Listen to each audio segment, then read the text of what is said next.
Even those with limited knowledge of history find ancient Egypt to be particularly fascinating, and legends of strange curses and golden treasure only serve to heighten the mystery of society. Although this famous empire passed in the hands of many great kings, one of the best known and perhaps the best is Tutankhamun, who died at 19 years old because of the uncertain reason. Even though Pharaoh Tut reigned in ancient Egypt for a very short time, he became the focus of attention of historians, especially with the items found in the tomb after his tomb was opened, and it gave a new perspective to the history of ancient Egypt in a cultural, religious, and military terms.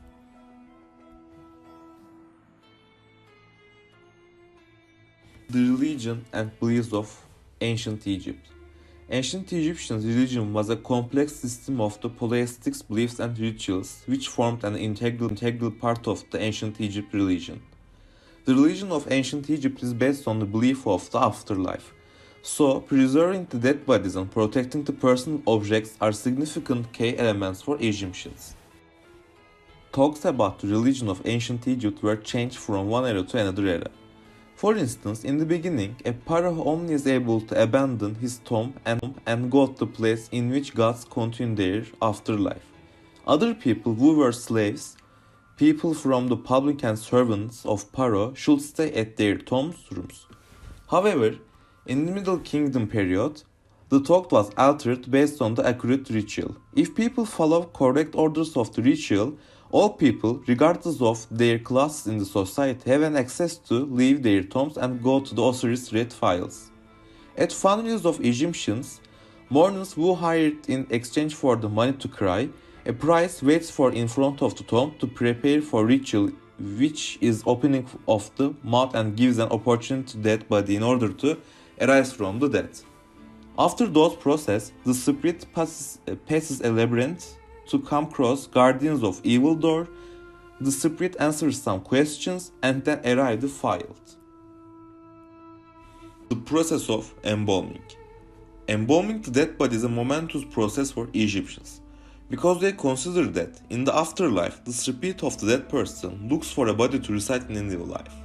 Embalming is comprised of 8 parts, which are cleaning a dead body, removing the vital organs and putting them into particular containers, removing the brain by using a hook, and then drying the body and spreading a mixture by oils, covering the body, at the final part, getting dressed a mask and putting the body into a coffin. Tutankhamun's tomb was discovered by Howard Carter and Lord Carnarvon at the Valley of the King in 1922. When the explorers analyzed the tomb, they realized that it was comprised of 4 coffins and all of them are different from each other. Moreover, they also look at the operations on the mummy of Tutankhamun, and the process took 70 days to be prepared for the funeral. After the pharaoh's death, he gets washed by pouring water as well as natron, which is a type of undissolving salt in the water. Then his body is taken to the wabet, where the body is covered by the cloth. By cutting a small line on the left side of the dead body, vital organs are taken and then they are put into canopic jars.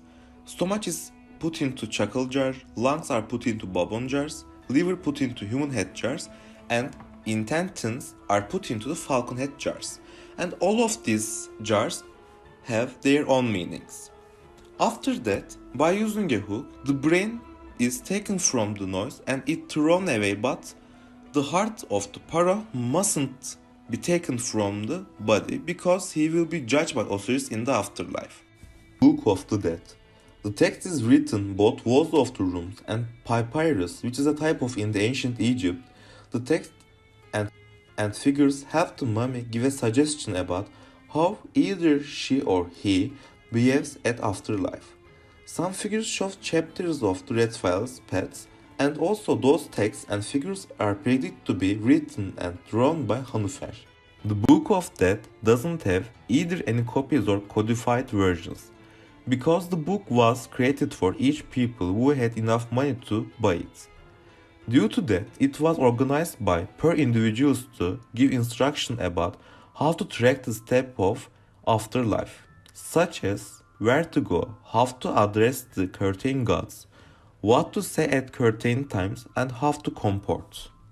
Furthermore, Book of Death became prevalent at New Kingdom era, because at the prior time it had been solely for royal and elite people. After the death of Osiris, who was a god of fertility and the embodiment of the dead, many Egyptians wanted to have their own The Book of the Dead, because the judgment of the spirit became significant than spells.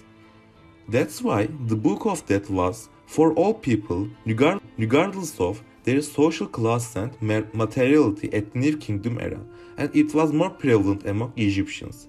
Due to those, it can be understood that the Book of Death was a significant element for ancient Egyptians to be informed about the afterlife.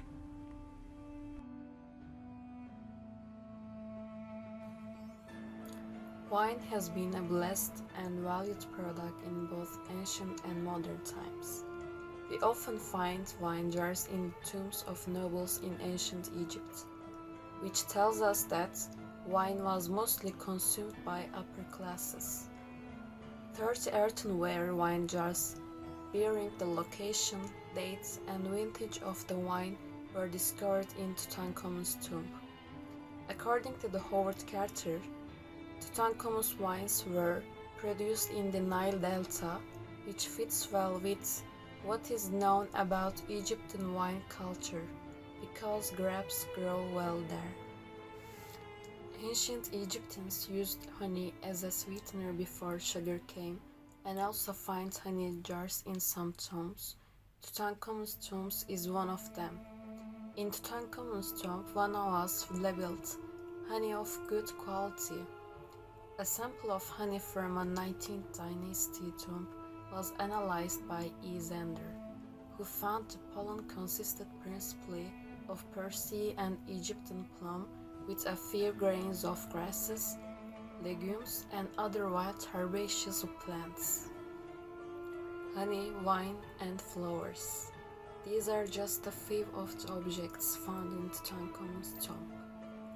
Lotus, along with the papyrus flower, was shown throughout in tombs and temples to symbolize the union of Upper and Lower Egypt. Because it closed at night, lotus was seen as a symbol of sun and birth. The papyrus was a key component of the ancient Nilotic site. A clump of papyrus also a favorite motif on Tutankhamun's furniture. It appears gold-plated foot panel of falling bat's teeth.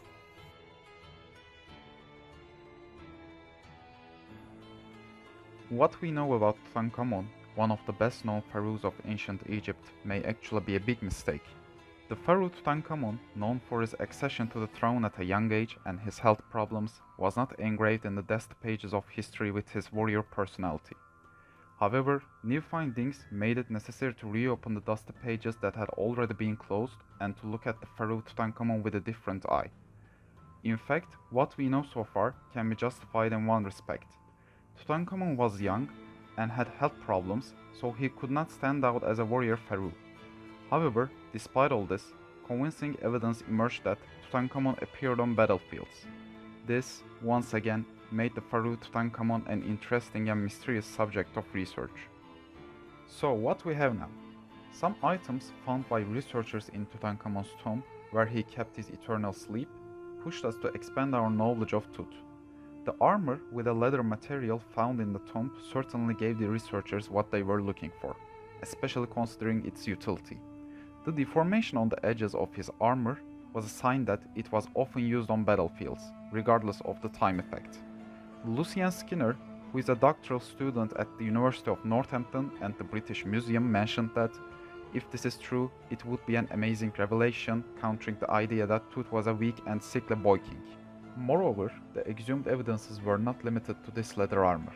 The finds, which cannot be denied that they are suitable for use in war, are indicative of Tutankhamun's challenge to his own health problems.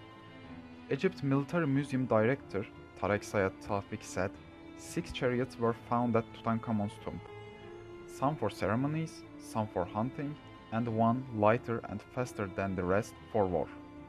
Considering these chariots found in the tomb of King Tut, who was born with many bone problems due to consanguineous marriage, which was very common in ancient Egypt, and which are thought to have been used especially in wars, is not very possible to ignore that the king went to wars despite his physical problems. It can be understood from the ancient Egyptian drawings and the illustrations in Tut's tomb that there were campaigns and wars during the reign of the boy king Tutankhamun. It is possible to understand that the king, together with his army, fought against the Syrians and Nubians, especially in the pictures taken from Tutankhamun's tomb. It would not be wrong to say that Tutankhamun made wars and campaigns, including himself, even though his time on the throne was less than 10 years. It can be clearly seen that there were long-standing conflicts and wars with Asiatic empires such as Syria and Nubia. Studies by historians continue to fully understand the causes and consequences of these conflicts.